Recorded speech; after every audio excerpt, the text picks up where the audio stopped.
Hello everyone, my name is Laura. Today I'm going to talk about the burnout syndrome in healthcare workers. Sure, so now I would like to mention as well that this burnout syndrome um, may affect other people, like in other industries, not just in healthcare workers. However, this syndrome is like way more specific in healthcare workers after the pandemic of the 2020. So basically, COVID-19 pandemic was something really chaotic, as we already know, but for the healthcare workers, they have like a big impact. Of course, the problem that you cannot see your family, you were like literally shut down in the hospitals. Also, the people outside of the hospital did not understand the situation, and some other people like didn't believe that COVID-19 is like a thing and is still a thing.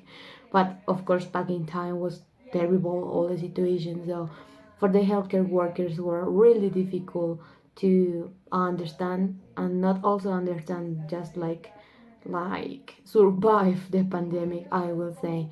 Of course, mostly of the care workers, of the colleagues and everything also die, or something happened with them or their family. So after COVID-19 pandemic, like the numbers of the burnout syndrome increased like in a crazy level.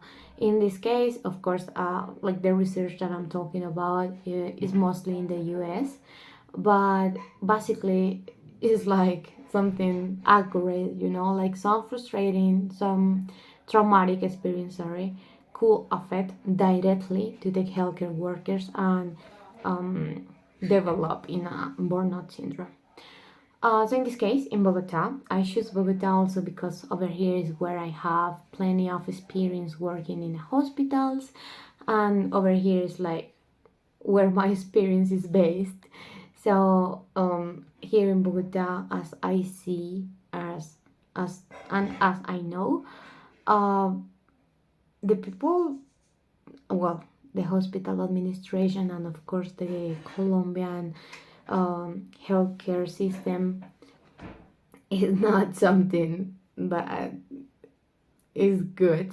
I mean, I don't want to be mean because, of course, it's my country and, of course, it's the government. However, they do not invest enough money regarding healthcare. And as I mentioned, after the pandemic, like a lot of systems shut down and a lot of hospitals have to shut down because they do not have like how to keep themselves up or how to keep themselves working, or like, yeah. So regarding this, I would like just to give another definition of the burnout syndrome, because in this case I just have been like talking about the topics and how could someone develop a burnout syndrome. But basically it's a syndrome of emotional exhaustion. So the person could feel really tired, really frustrated, really like despersonalized, like the despersonalization feeling, also a low personal accomplishment, and all these feelings also with the high demands of energy at work, like all the things that you have also to do besides work, well, affects the person in another level, like in a mental health level.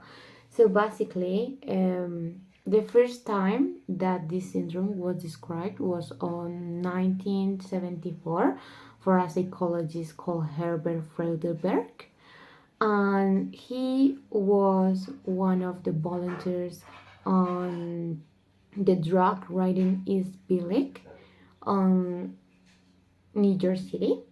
So basically, this psychologist made like a research and observed the emotional depletion that these people working on the village had. So was people that was always like into the work environment and also always focused on that. And then he realized that that was the main issue, that the people was basically consumed by the work, and they didn't have like any other opportunity to like live out of the work. So basically, that's something that describes perfectly how the burnout syndrome is. And now regarding the viable solutions. Well, in Colombia it's really difficult to talk about solutions regarding politics because it's really difficult how to implement them. But I will say that if the hospitals as an institution can make some rules or can make some change, the situation will be totally different. So in this case, I would like to suggest to at least some hospitals to do a review of the personnel. It's not like you will like ask every person at the hospital, hey, how are you doing today, are you sure that you are doing well? No, it's not like that.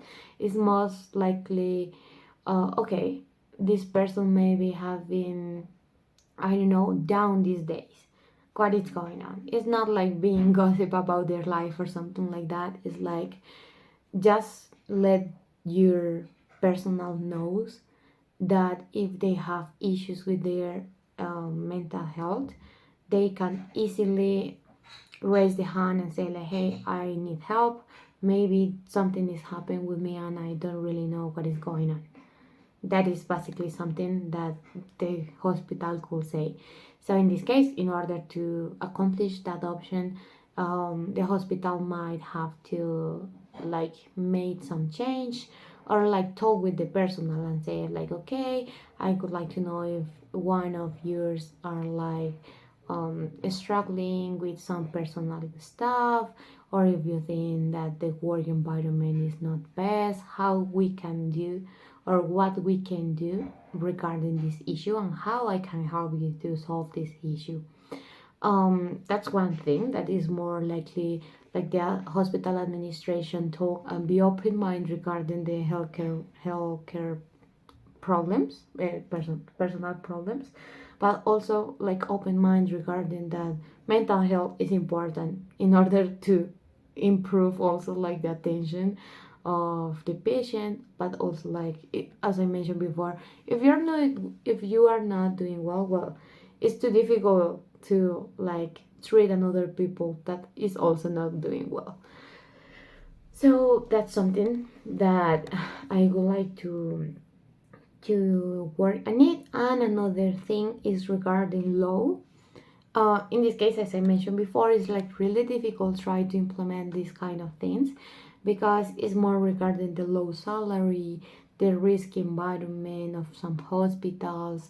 Some people, well, some hospitals do not have enough capacitation or enough personnel as well to capacitate and like improve some process. So of course, many people have to work sometimes 48 hours because the money is not enough.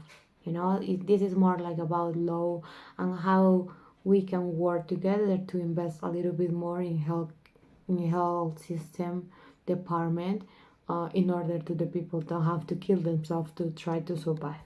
But this is mostly like the salary, the incomes, of course, the work, sorry, the time that you spend at work, for example. If you will do a shift of 24 hours, well, you deserve to rest at least 12 hours before you start to work again. And are some things that sometimes in the hospital is like overvalued or overrated. That is like, oh no, you don't have to rest, just keep working. And sometimes the people keep working because they do not have enough money to stop working. So yeah, that's another thing that I would like to mention.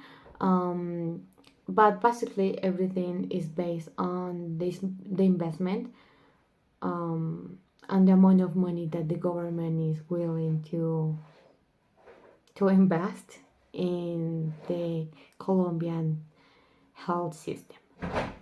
So that's all. Thank you so much for your attention.